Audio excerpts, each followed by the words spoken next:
Yo, it's MartydudeVR. You seen the title of the video, man. You know what we're going to talk about, the PSVR2. I think a lot of people are wrong about the PSVR2 and its purpose in the VR market. People say it has no exclusives and all stuff like that. I want to talk about all those things today because I champion the PSVR2 as the true underdog of PC VR level quality under $500. So I'm gonna bring up a lot of the main points I see in the PC VR community and the Meta Quest community whenever the PSVR 2 comes up. And honestly, it'd be a lot of Reddit comments. I'll be like, I don't think that a lot. But I want to address all that because I think people are just kind of overstating certain points and just not really looking at the whole picture. And so I'm gonna show you the whole picture because as we done with the Steam frame video, where we address a lot of enthusiasts and stuff like that, and I will address both sides of the argument in this video. So don't be like, oh, he's biased, he's one side. I'm biased, but biased with facts. But before we get into it, I got two sponsors this video, and that's for the global cluster strap for the PSVR 2. You need one of these. If you have a PSVR 2, this quite literally is mando. It's mandatory. You need one. This stabilizes the PSVR 2, also makes it way more comfortable to wear as a back cup. And it's crazy because I bought a PS5 recently. That's what's in this little bag right here. And I quite literally was like, dang, the base PSVR 2 is really uncomfortable. So yeah, just like any other VR headset, you need mods to make it more comfortable. Go get a global cluster strap. I will link it below. Get one. We also got to talk about VR Rock prescription lenses, my favorite prescription lens company, because they always get your boy right. I have like 13 VR headsets, and VR Rock has supplied lenses for most of them. So they are legit. They're awesome. They have great prices. You need more discount, use code MartydudeVR for 10% off, or code Marty, one of them. But go use that. Literally help me, help you save some money. And tell them MartydudeVR sent you. And you guys know every time we do a rant style video like this, we gotta have that ether music playing, man. So Editor Dude VR, if you're listening out there somewhere in the universe, hit my music. All right, so the first point I want to address is the fact that the PSVR 2 quite literally bridges the VR ecosystem. So what do I mean by that? As we all know, you have the Quest 3, which is standalone, 3S, and things in that area, right? In terms of graphic, right? And then you have the mid-range PC VR, like the Bigscreen Beyond 2, the Crystal Light, even so for up, like the Crystal Super and all those headsets, right? The PSVR 2, in my head, is in the middle of all that in terms of graphics. So it is not quite standalone because it looks way better than anything a Quest 3 can do. And it's not quite, you know, mid-range PC VR like a Bigscreen Beyond. It doesn't look that way, especially on the base PS5. So, and mind you, the PS5 is $399. That is the cheapest you can get a PS5 for right now without going to like eBay and stuff like that. That's what I'm going to use for this comparison. So $399 for the console itself. If you're on console, we're not even talking about the PC stuff yet. If you're on console, that is a $399 purchase plus a $299 purchase for the headset if it's on sale or not. So you're looking at about $800. And to build a comparable PC to a PS5, you would need about $1,000 to $1,500 estimated, right? Now that could go up now because of the RAM prices, because of AI. So it could be a little bit higher than that if you're trying to get to that certain level of PC VR. And that's excluding the headsets. So that's really about $1,000 plus, you know, that $399 or $299 or $1,500 plus that $299 or $399. So in terms of graphical just value, it literally is in the middle of those two huge ecosystems. And as somebody who has used a PSVR 2 a lot, obviously, I think it looks great. It looks really good. Is it comparable to a lot of my higher end PC VR headsets on the PS5? Obviously not, because I've had like a 3090, not 3090, a 4090 and a 5090. So obviously I'm working with some power.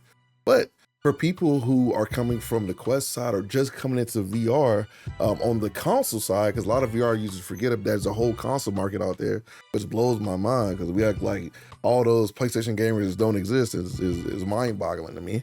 And if you play games like Gran Turismo 7 or even Horizon Call of the Mountain, even though I don't like the game like that, or even Resident Evil 4, which is the GOAT, you literally will see that it looks great. It does not look like Meta Quest Meta Quest standalone VR.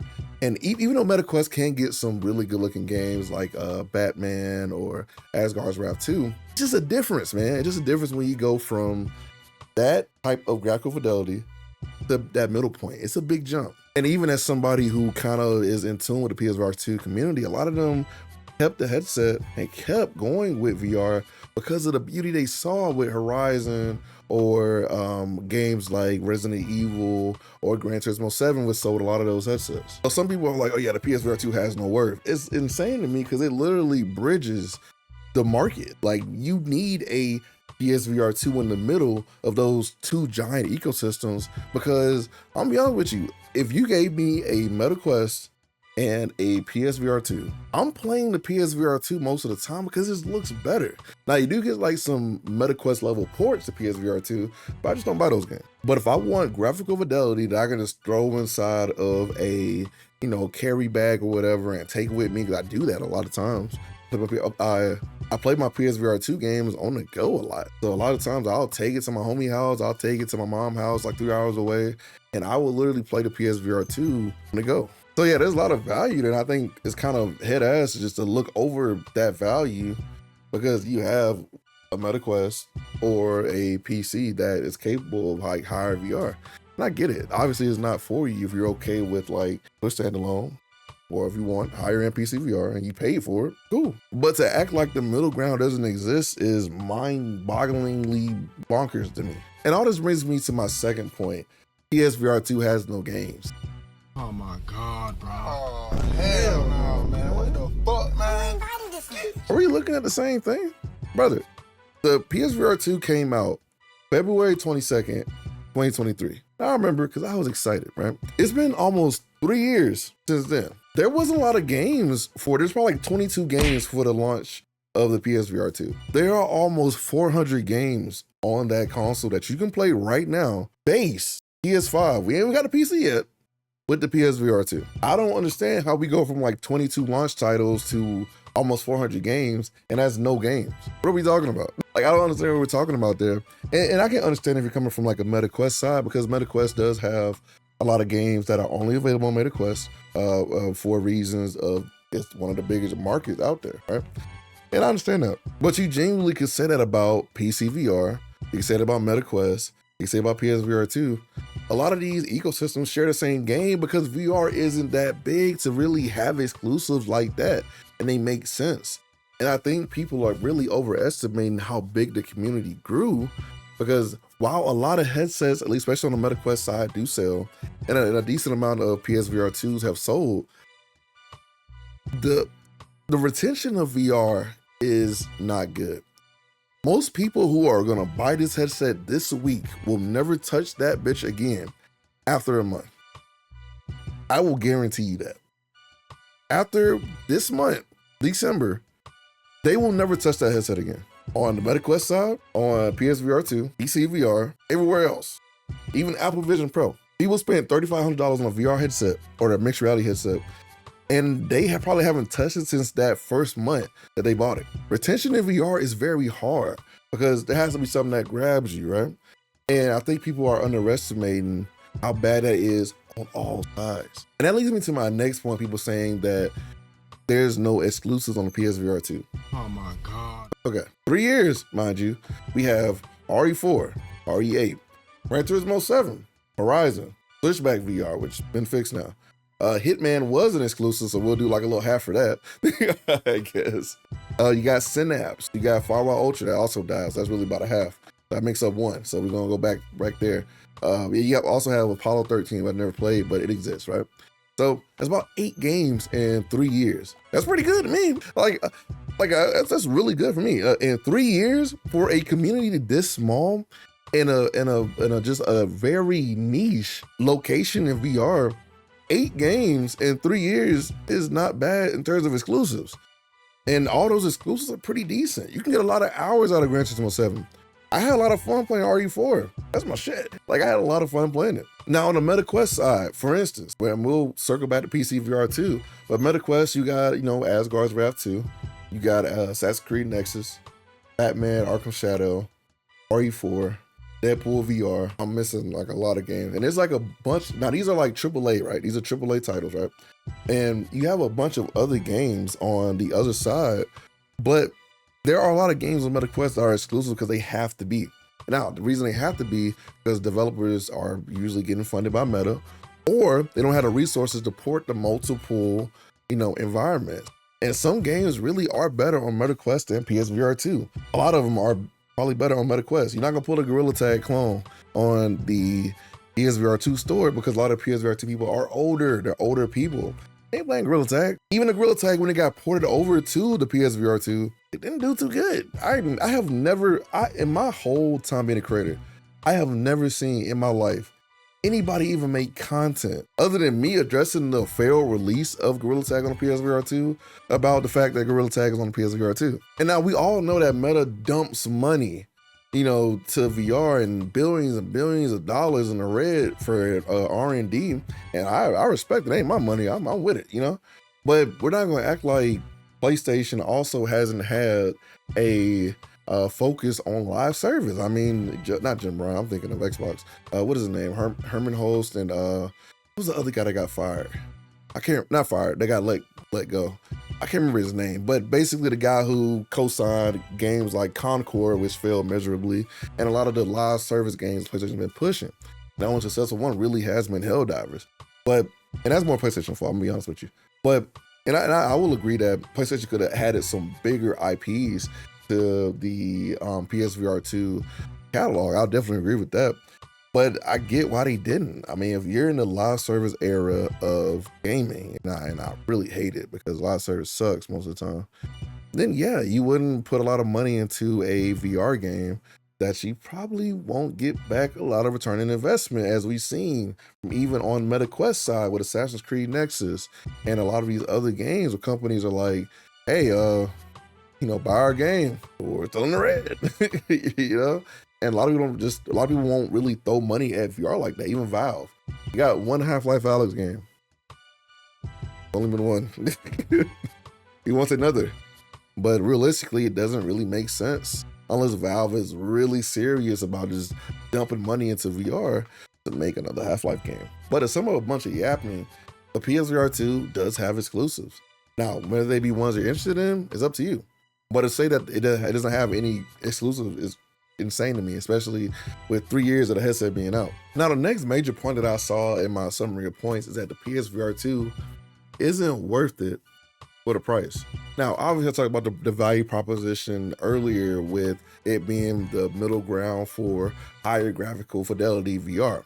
So I'm not going to reiterate that because, I've been there, beat that dead horse, whatever. But this time I'll say it from the PC VR side. $99 for a VR headset that has, and this is right now with What the Whoppers PSVR toolkit that's been released. So now it's some of the features of the base PS5 experience has been enabled for PC. So we have eye tracking, we have adaptive triggers. We don't have headset haptics yet or HDR, but they are working on it. So we'll be out probably the next few months.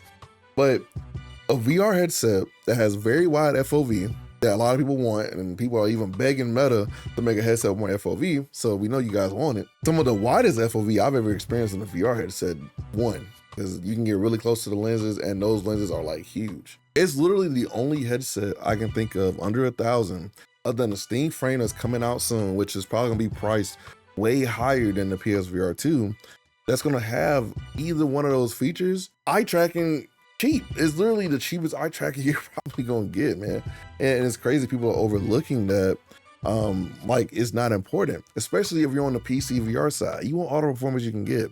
Now with the toolkit, you can also use Pimax Magic for All, which basically enables foveated rendering. Now, if you know anything about foveated rendering, you are basically saving a lot of performance. Like sometimes 30% better performance on very hard to run games. So if you have a probably mid-range to sometimes even lower end PC, boom, turn on the foveated rendering, and you can really play higher quality VR games on your PC with the eye tracking. And even before, like I said, even with being a base PS5 experience, you literally are in the middle of the VR ecosystem.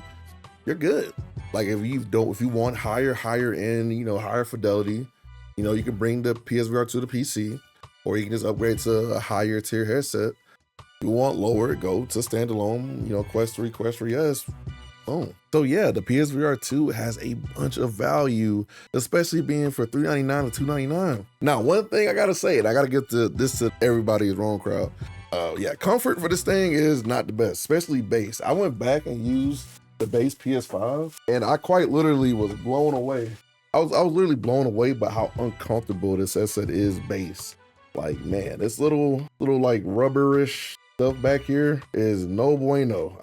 It's not terrible, but staying in that sweet spot is not fun with the base experience. But I must say, as somebody that owns like 13 VR headsets, every VR headset that I have tried out of the box has never been comfortable. Closest one, maybe the Valve Index, maybe.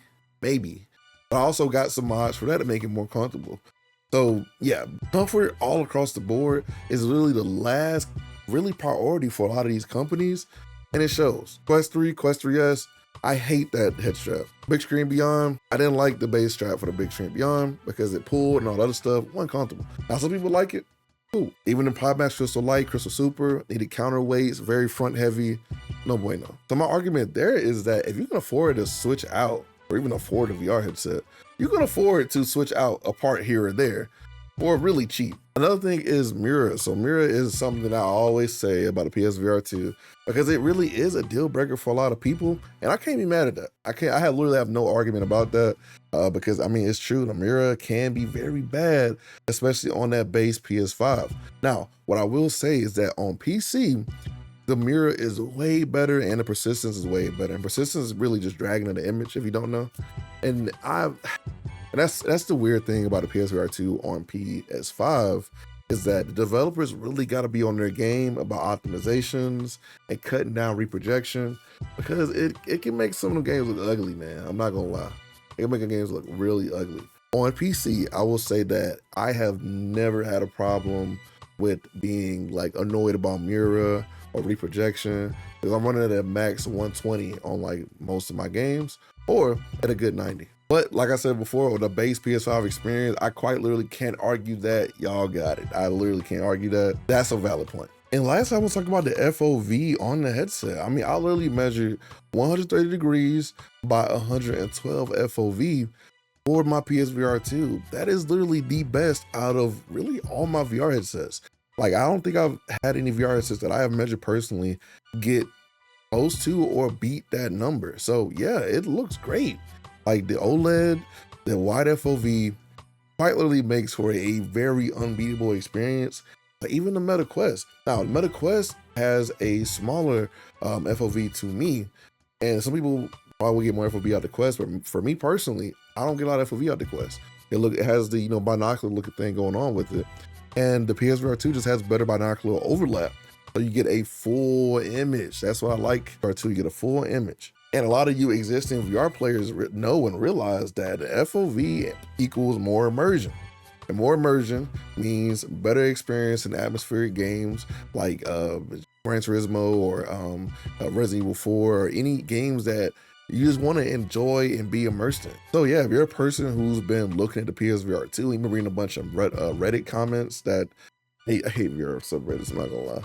But if people look at a bunch of Reddit comments, a lot of them know what they're talking about. And it irritates me because they're just regurgitating points that some VR YouTubers have said because they're not getting paid. I just find it funny, not getting paid, but they have, a lot of inaccurate things to say about the PSVR 2. I'm just like, brother, I'm not getting paid by Sony at all. Oh, shit, I wish I was, but I'm not, And honestly, I have all the reasons to sell you a Meta Quest right now because they got good commission right now for Black Friday. Ooh, but that's not me. I feel like this headset needs more respect on the name because it's good. It's legit good for most purposes of VR. So yeah, guys, sum all this up. Yeah, the PSVR 2 is a great headset, man. Don't sleep on it. Now, I would say test it out. Make sure you can handle, since if you're on base PS5, handle the mirror and maybe the slight blurriness from reprojection in certain games. Make sure you can handle that. But if you want a middle of the road PCVR level experience for cheaper than PCVR and not as cheap as standalone, PSVR 2 is literally the option you got. That's literally the only option in the middle. And this is kind of what the Steam frame wants to address, is that middle range right there. That middle range is just open for the taking, and Sony saw that. So if you want that with a bunch of games to play, go ahead. It's a good headset. I recommend the PSVR 2 to a lot of people because that's what they're looking for. Yeah, the mirror can be annoying. The sweet spot, staying in that sweet spot can be also very annoying. But overall, if you want some of the best FOV and VR, especially headset haptics on the PS5 and HDR and eye tracking, dynamic rendering, all that stuff, one of the best No Man's Sky experiences that you can get, because No Man's Sky on PC is a biatch to run, and yeah, you know where to go. But yeah, guys, pretty much the video. Let me know how you guys feel in the comments below. You're gonna have a lot of arguing during the comments, and that's totally cool. I actually want that. I want pushback on everything I said, so that way we can follow it up in another video and address where you think I was wrong at. I personally feel like I did a lot of research to really do this rant, and I feel like a lot of my stuff is valid. Like the PSVR 2 was a great value. Now, obviously, if you don't feel the same way I do, let me know. We can talk about it in the comments. So, yeah, it's from MartydudeVR. And remember, it's a dude with a VR headset. Peace.